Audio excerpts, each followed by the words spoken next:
We're going to finish up on Lot tonight.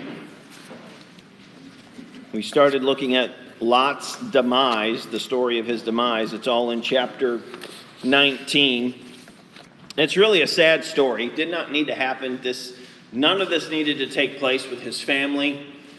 He ends up losing all of his family in one form or another. And it's really sad that that happened, but it's because of decisions that he made in his own life. And his family just followed him. And it's really important that as dads that we lead our family the way that we follow God and not just make our own decisions. And Lot here, he just kind of made his own decisions based off of his interests, his desires, and did not ever go to God asking God, what should I do? Let's see here. Let's look at verse 15 and 16, okay? We finished up looking at Lot's trying to go to his sons-in-law. They all laughed him to scorn. And in verse 15 it says, "And when the morning arose, then the angels hastened Lot, saying, Arise, take thy wife and thy 2 daughters which are here, lest thou be consumed in the iniquity of the city. And while he lingered, the men laid hold upon his hand, and upon the hand of his wife, and upon the hand of his 2 daughters, and the Lord being merciful unto him, and they brought him forth and set him without the city." Let's go to God in a word of prayer this evening as we get into our Bible study. Lord, we come to you and ask you, God, for your wisdom and your direction as we study your word. And Lord, give me the right words to say as I teach tonight. And we just ask that you'd help us to learn something from this story of Lot and how we can avoid things that would cause others to stumble and fall. In Jesus' name, amen. Amen. All right, so Lot is, for whatever reason, he's dragging his feet. He knows the city's about to be destroyed, but then again, his whole life is there. If you notice, the only things that come out of this city alive are Lot, his wife, his 2 daughters, and the clothes they have on their back. That's it. Okay? Remember, Lot went there. Why? Because he was a wealthy man, and his herdsmen and Abraham's herdsmen could not get along with each other. And so instead of trying to figure something out, they part ways because they have so much stuff. That's Lot. He's rich, right? He's living in the city now. Man, he's got so much wealth, so many things. He's attached to them. He's trying to figure out, how can I keep this stuff and still get out of here? And finally, the angels just go, come on, there's no waiting. We got to get out of Dodge right now. And why did they do that? Well, in verse 16, it tells us because the Lord was being merciful to him. They just grab their hands and they bring them out of the city. They get him out of the city, and the angels in verses 17 through 22, we see some interaction with him and the angels. The angels give him a direction to go. And we see what Lot has to say. Look at there in verse 17. It says, "And it came to pass when they had brought them forth abroad that he said, Escape for thy life. Look not behind thee, neither stay thou in all the plain. Escape to the mountain, lest thou be consumed. And Lot said unto them, O not so, my Lord. Behold now, thy servant hath found grace in thy sight, and thou hast magnified thy mercy." Yeah, that mercy was definitely magnified. "Which thou hast showed unto me in saving my life, and I cannot escape to the mountain, lest some evil take me, and I die. Behold now, this city is near to flee unto, and it is a little one. O let me escape thither. Is it not a little one? And my soul shall live. And he said unto him, See, I have accepted thee concerning this thing also, that I will not overthrow this city, for the which thou hast spoken.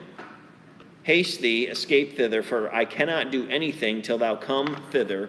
Therefore the name of the city was called Zoar." So God's protection plan for Lot was to go to a mountain. Okay? Lot says, no, I don't want to do this. Instead, I'd rather go to this little city. We see here in verse 21, that city was meant to be destroyed. God was going to destroy that city along with, that whole region was going to be taken out. Sodom and Gomorrah, everything, all of the cities in there. That city was going to be one of them. And God decided, okay, I'm going to spare that city for you. I'll let you go and take refuge there. Lot was scared to go to the mountain. It's interesting. He feared the unknown more than he trusted God. He feared the unknown more than he trusted God. Lot says, oh, let me flee to the city lest some evil overtake me in the mountains. What evil is going to overtake him in the mountain? An animal? Well, who's got control over the animals? God does. And so what you've got Lot being afraid of what might happen in this mountain instead of him just saying, okay, I'm going to trust God. I'm going to follow God. I know what God would have me to do. I'm just going to trust God in the matter. And so instead of doing that, he says, well, here, let me flee to this little city. Now, throw it out to you. What's wrong with that thinking? If you were a resident of that city and Lot shows up, what would you be thinking? Anybody?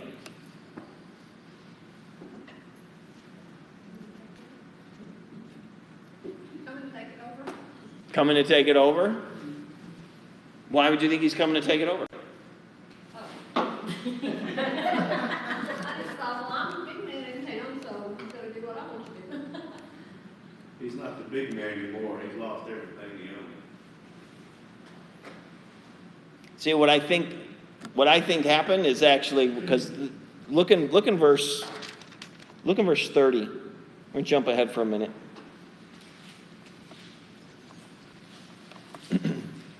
And it says that Lot went up out of Zoar and dwelt in the mountain. Wait a minute. He goes to where God told him to go that he said he wasn't going to go to. Why is he going there now? And his 2 daughters with him, for he feared to dwell in Zoar. Why does he fear to dwell in Zoar? Now all of a sudden Zoar's a problem? If you were in Zoar, what would you be thinking if all of a sudden Sodom and Gomorrah gets destroyed and this man and his 2 daughters come walking into your city from Sodom and Gomorrah? And nobody else shows up from the cities. They're the only people, 3 people, major cities, 3 people survived. What are you going to think? What did you do to that city? Yeah, he's going to come overtake it. Yeah, it's a good answer. But that's what's going on. I think that's what happened. I think after a few days, they're all like, where did you say you were coming from? Why did you get out of there alive, but everybody else is dead? What's going on? And that's why Lot fears his life and then goes to the mountains. See, God knows better. God knows better. When God gives direction, be careful saying, oh, no, wait, no, give me this instead. This would be better for me. Now, God knows what's best for us right from the get-go. He wanted him to go to the mountains because God knew he could keep him safe there. There wouldn't be people sitting there wondering, whoa, what's this guy doing coming into our city? And then God would have been able to take care of Zoar. Zoar apparently was a wicked place too. That was in the plan to destroy, but instead he decided to spare it for Lot's sake. So now this group of people that should have been destroyed aren't. And after a short time, Lot escapes and leaves there. Be careful about, it's just a little one. It's interesting how he puts that. Oh, let me escape thither.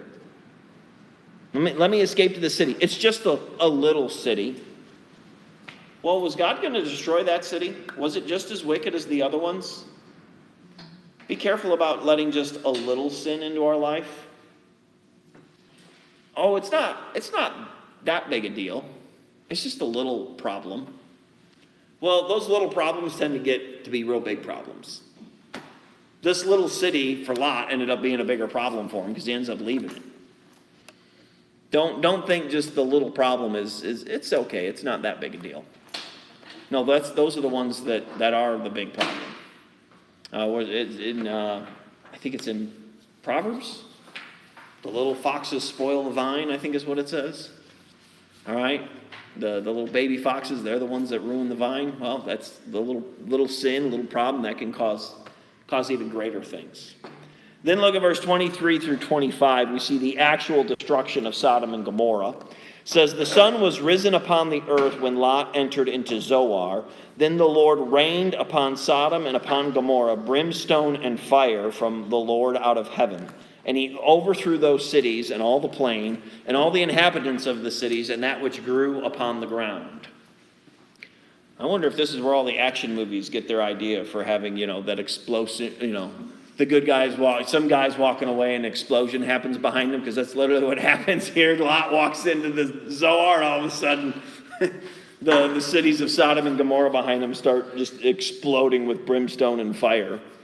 I read this thing, and I thought I'd bring it to you. It's interesting. I don't know, I feel like this is a guess. We can't guarantee this is they have found actual locations, but we know Sodom and Gomorrah are south of where the Dead Sea is.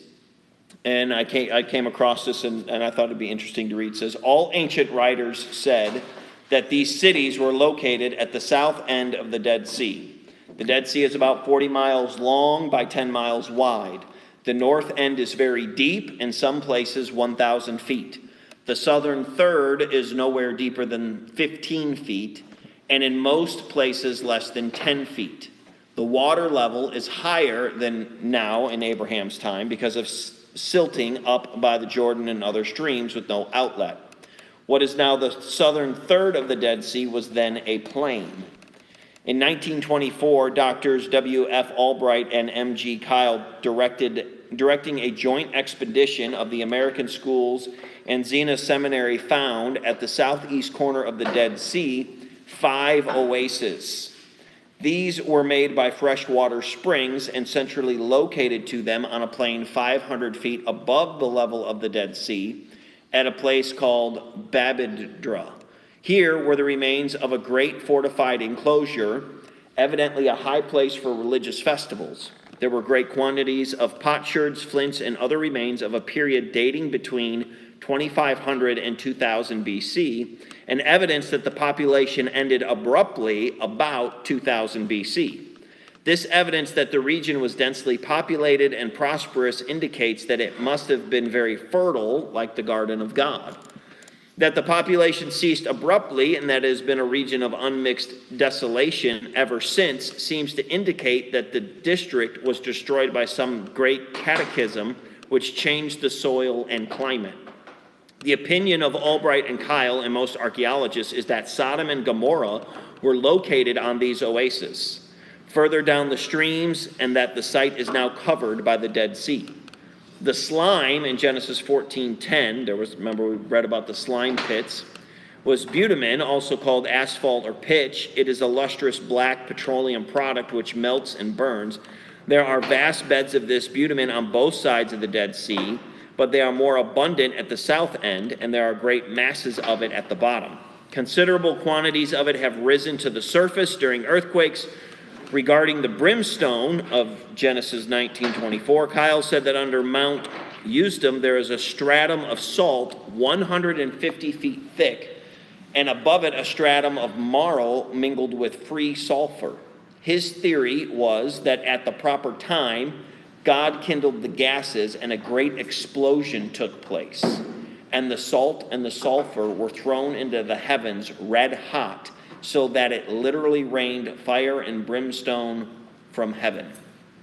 His theory is Lot's wife was encrusted in salt.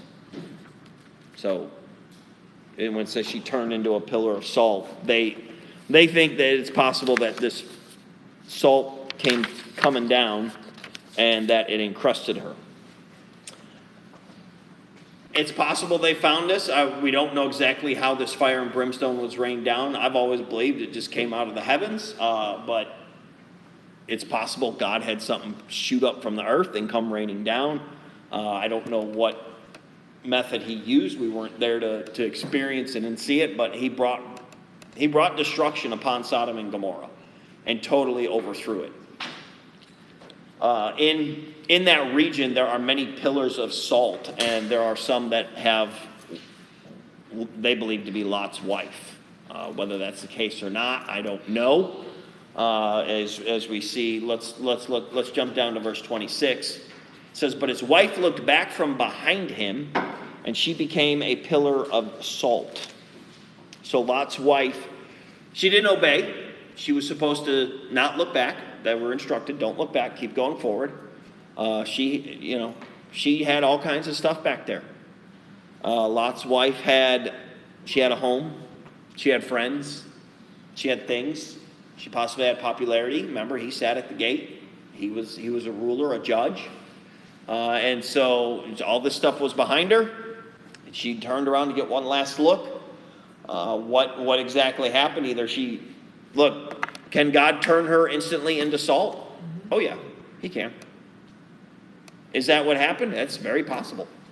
Is it possible the salt chunk landed on, encrusted her? That's possible too. I don't know, but I don't belittle the miracle of her just instantly turning into salt. God can do that. And so she was judged instantaneously.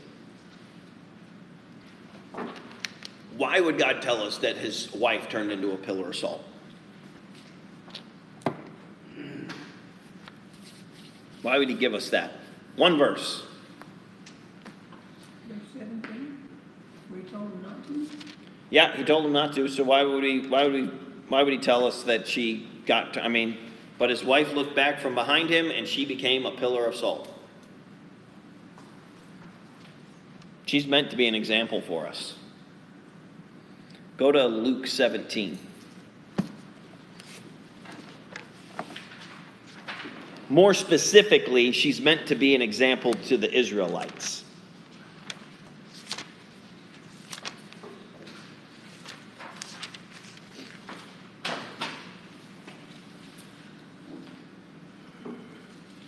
Luke 17.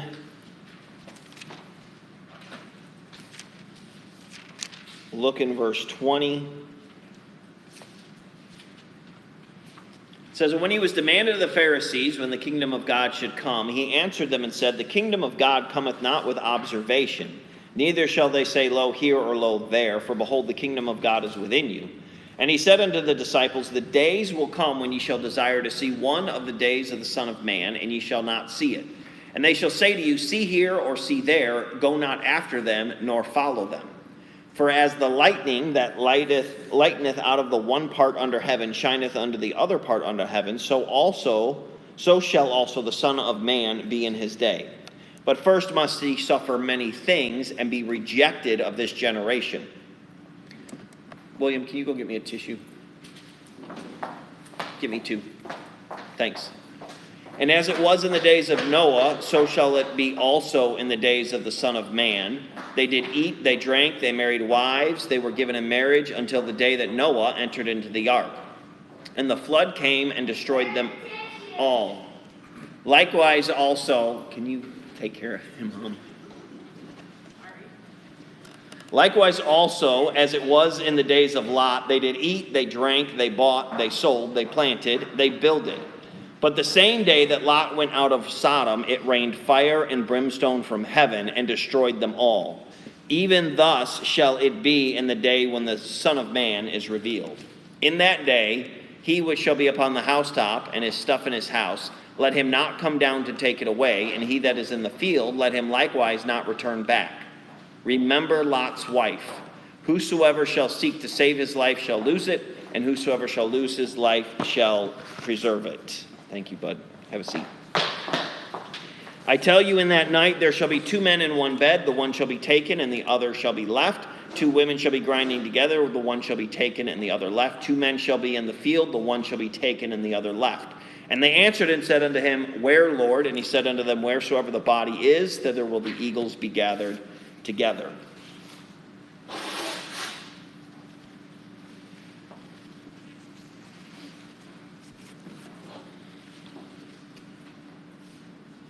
So, in verses 31 through 33, it makes mention of some things. It says, "In that day he which should be upon the housetop, and his stuff in his house, let him not come down to take it."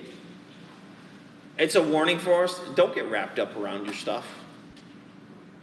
We all got stuff. We accumulate more stuff. We need to make sure that our stuff is not our life. And here he's warning Israel. I believe this is specifically for Israel. I've heard mentioned that those last couple of verses, 34, 35, 36, are the rapture. I don't think that's the rapture. I think that's a different event. This is what's going on here. Jesus is talking to Jews, and he's using Lot's wife as an example. He's saying, hey, don't remember her, as in remember the fact she couldn't let go of her stuff. She couldn't let go of her things. When destruction came, she didn't just leave. She held on and she got destroyed. And I think we got people here that are, some are sticking around, some are leaving. And so go to Revelation 12. This is what I believe this is what it is. What he's referencing here is in Revelation 12.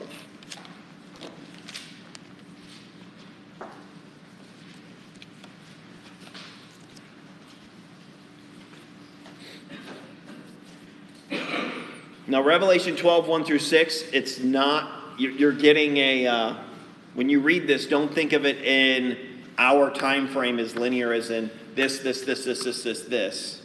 Okay? This is being depicted up in heaven. You've got some time in between some of this stuff. Okay? And I'll explain here. Verse 1 says, "And there appeared a great wonder in heaven, a woman clothed with the sun and the moon under her feet, and upon her head a crown of 12 stars. This woman is Israel." Okay? She depicts Israel. "And she, being with child, cried, travailing in birth, and pained to be delivered." Anybody want to guess who this child is? The woman is Israel. If the woman is Israel, who's the child? Moses? No. Baby Jesus? Baby Jesus. All right. He's not, he grows into be a man, right? But this is Jesus. The child is Jesus. It says, "And there appeared another wonder in heaven, and behold, a great red dragon, having 7 heads and 10 horns and 7 crowns upon his heads." Who's the dragon? Satan, Lucifer. Okay? "And his tail drew the third part of the stars of heaven, and did cast them to the earth. And the dragon stood before the woman, which was ready to be delivered, for to devour her child as soon as it was born." Did he try to kill Jesus as soon as he was born? Yeah, he used Herod. Herod was going to go kill all the children 2 years and under. Okay?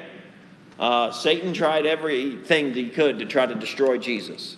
"And she brought forth a man-child who was to rule all nations with a rod of iron.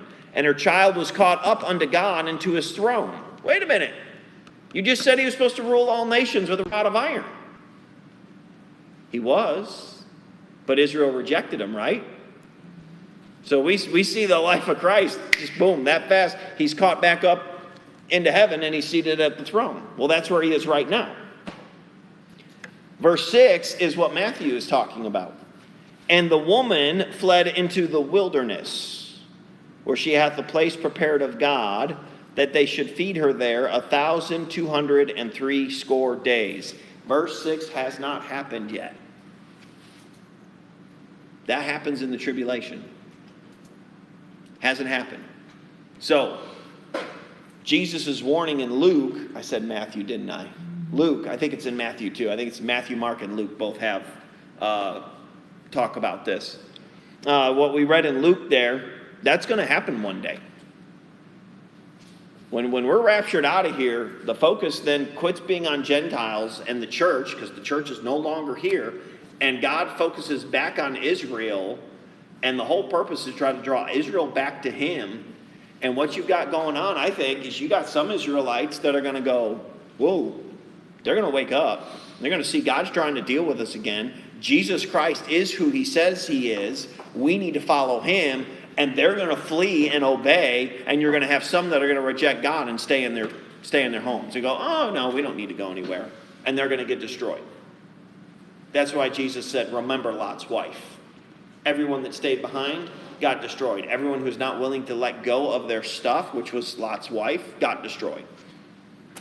When it's time to go, you need to go.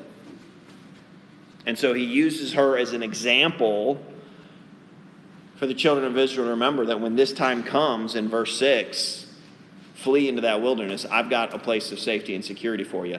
Don't even bother grabbing anything. Just go. Just go. Go back to Genesis.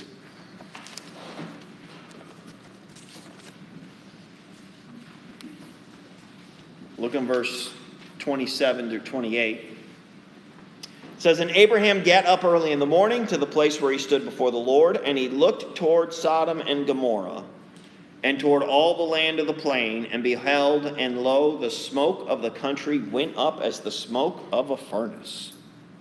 Woo! That's a pretty amazing fire for it to be smoking that much. You know, Abraham's not nearby. He's a good distance away. And he's able to see the smoke of this destruction from where he's at. I believe when Abraham got up, he was hoping to see nothing. I don't know if this was my impression is this is the next morning. This is not like a week later. I think Abraham got up hoping to see nothing, and I think he was planning to continue to get up every day and look that way and see if there was a destruction or not. And I think his heart sunk when he got up and he saw the destruction, because he realized, my nephew was not able to win anyone. My nephew was not able to be the witness that he should have been for the Lord. There were not 10 righteous people. It was all destroyed. So he was not what he should have been. Then verse 29, it says, and it came to pass when God destroyed the cities of the plain that God remembered Abraham and sent Lot out of the midst of the overthrow when he overthrew the cities in the which Lot dwelt. God did not spare Lot for Lot. Lot got spared because of Abraham. God showed mercy on Lot because of Abraham. What an impact, what an influence Abraham has with God. Do you have that much of an influence with God that he would show mercy to someone else because of your request to him to show mercy to someone else? Oh, that we have that kind of influence over God in the sense that, look, I can come before God and request mercy, and God would hear me. That's how much of a relationship Abraham had with God. God decided to, hey, I'm going to spare Lot's family, and I'm going to spare Lot and his family because I care about Abraham. That's why he did it. Then this is, I think, the saddest part of this whole chapter is verses 30 through 38. It says, and Lot went up out of Zoar and dwelt in the mountain, and his 2 daughters with him, for he feared to dwell in Zoar, and he dwelt in a cave, he and his 2 daughters. And the firstborn said unto the younger, our father is old, and there is not a man in the earth to come in unto us after the manner of all the earth.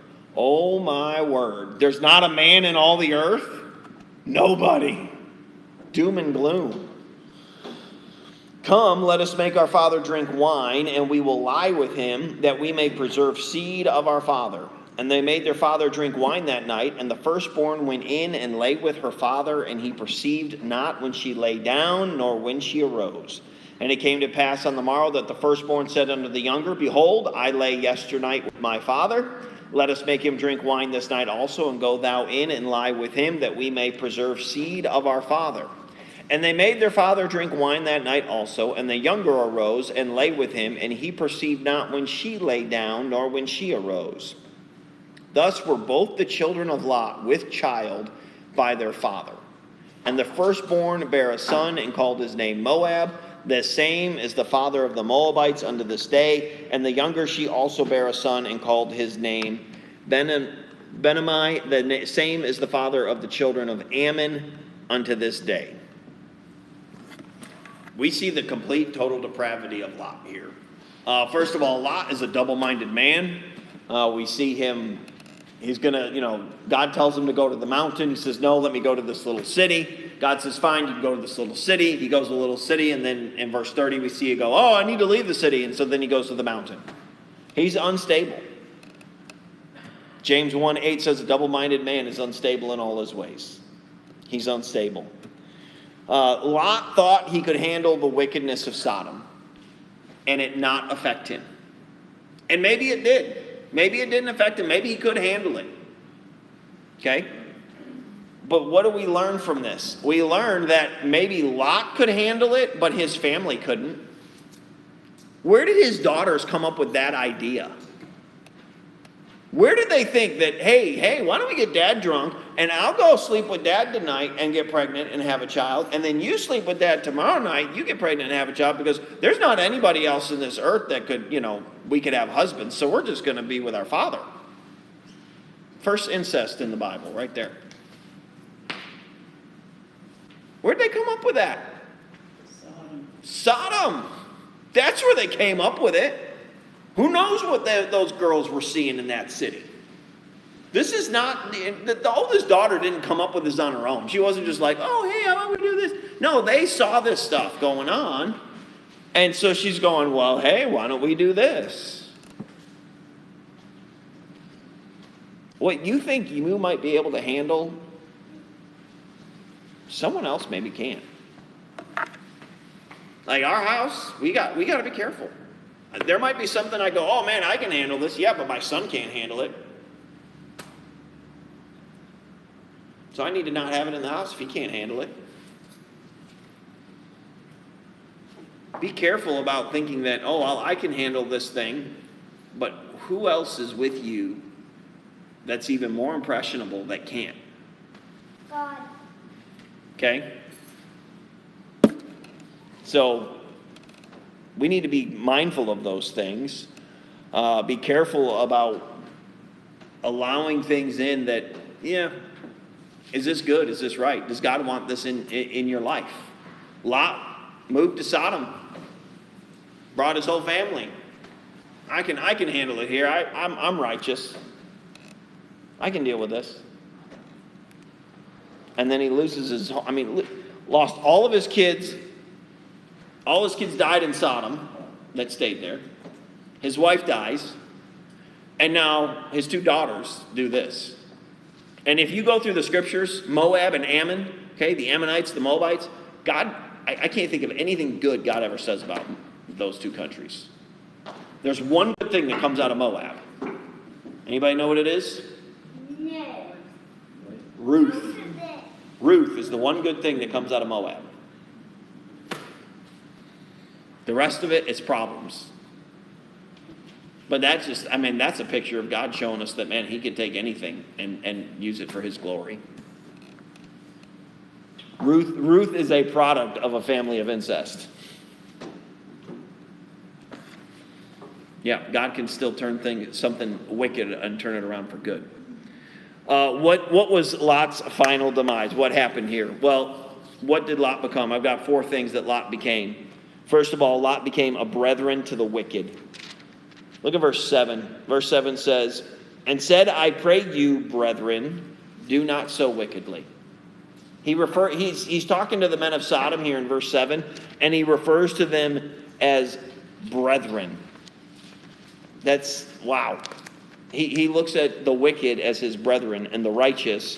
And so let's put this in perspective here. He left Abraham, who was his literal brother, his uncle, he was flesh and blood, and he'd rather not dwell with him because of the strife, instead of trying to work it out. Well, I'll just go live in the city of Sodom and Gomorrah.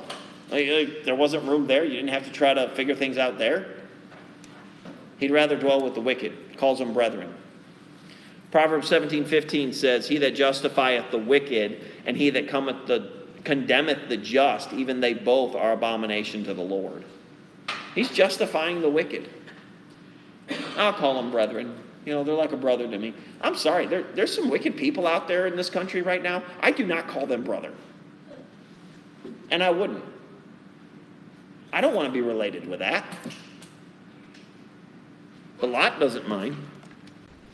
Next, he's a stumbling block. Verse 14, and Lot went out and spake unto his sons-in-law, which married his daughters, and said, Up, get you out of this place, for the Lord will destroy the city. But he seemed as one that mocked unto his sons-in-law. I'm sorry, I said stumbling block. I meant he was one that mocked. He's one that mocked. Proverbs 14:19 says, The evil bow before the good, and the wicked at the gates of the righteous. I'm sorry, 9. I said 19. There we go. Fools make a mock at sin, but among the righteous there is favor. He was one that mocked. He seemed as a fool. When he goes to his sons-in-law and try to get them out of there, he seemed like a fool to them. Because he's one that mocked. He would say one thing, but his life, he lived it totally different. And they knew it. Thirdly, he's a stumbling block to his family. His family wouldn't leave the city. Romans chapter 14.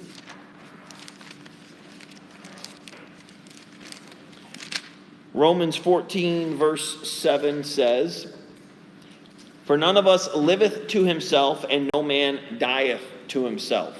And then in verse 13 it says, Let us not therefore judge one another any more, but judge this rather, that no man put a stumbling block or an occasion to fall in his brother's way.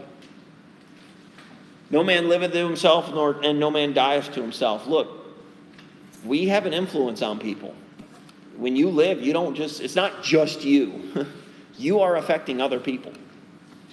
Lot affected his family. He affected the people around him. And he was a stumbling block to them. Because nobody followed him to do right. Not a single person. Because he wasn't living what he was preaching. And then go to 2 Peter 2. He's mentioned here. Lot himself is mentioned here. But he's a burden to himself. 2 Peter 2:7 says, And delivered just Lot. Oh, let's read verse 6. And turning the cities of Sodom and Gomorrah into ashes, condemned them with an overthrow, making them an example unto those that after should live ungodly. So Sodom and Gomorrah are an example to us to not live that way. And delivered just Lot, vexed with the filthy conversation of the wicked. God calls him just. He's just. And then verse 8, he calls him righteous. For that righteous man dwelling among them, in seeing and hearing, vexed his righteous soul from day to day with their unlawful deeds. The Lord knoweth how to deliver the godly out of temptations, and to reserve the unjust unto the day of judgment, to be punished. But chiefly them that walk after the flesh in the lust of uncleanness, and despise government, presumptuous are they, self-willed, they are not afraid to speak evil of dignities. Lot vexed his righteous soul, because he saw this stuff day in and day out, and day in and day out. He became a burden to himself. Instead of removing himself from the situation, which he could have, he did not have to stay in that city. I would have thought, you'd think it'd be a wake-up call when he gets taken captive by an enemy king, that he would have left then, because Uncle Abraham had to come rescue him with 300 guys. Think he would have come back to Uncle Abraham, but no, instead he stays there. He was a burden to himself. Don't be like Lot. Don't let the wicked be your brethren. Don't treat them like your brethren. Don't be one that mocked. Don't be a stumbling block to others. Okay? So how do you do that? You say one thing and live another. And then don't be a burden to yourself. Okay? You know that which is right to do, do it. Don't be like Lot. He caused some problems in his family and caused some problems for himself. Anybody have any questions or comments on that? You have a question or comment on what we just talked about, William? No. Okay, you put your hand down. Mrs. Dunbar? You mentioned that like Ruth is an example of God taking something. It kind of strikes is interesting. She's also in the line of Christ. Yep. As a product of, like, there's more than one instance of incest in the line of Christ. daughter-in-law. Yep. And then, Lot and his daughter. I just find it interesting, and we don't, I mean, it's very humbling, I think. That's the point that I'm making, that, God can take your little mistake that you think is great yeah, and turn it around for his glory if you'll allow him to use you. But it's up to us. And Ruth is a great picture of a Gentile too. Like the book of Ruth, it's an excellent picture of Gentile salvation, bride of Christ. Boaz is a great picture of Christ. And so, yeah, she's a picture of us. She converted completely over because she saw the truth. And all the other Moabites could have done the same. But I don't know of any other ones. Anyone else? All right. Let's get our prayer lists.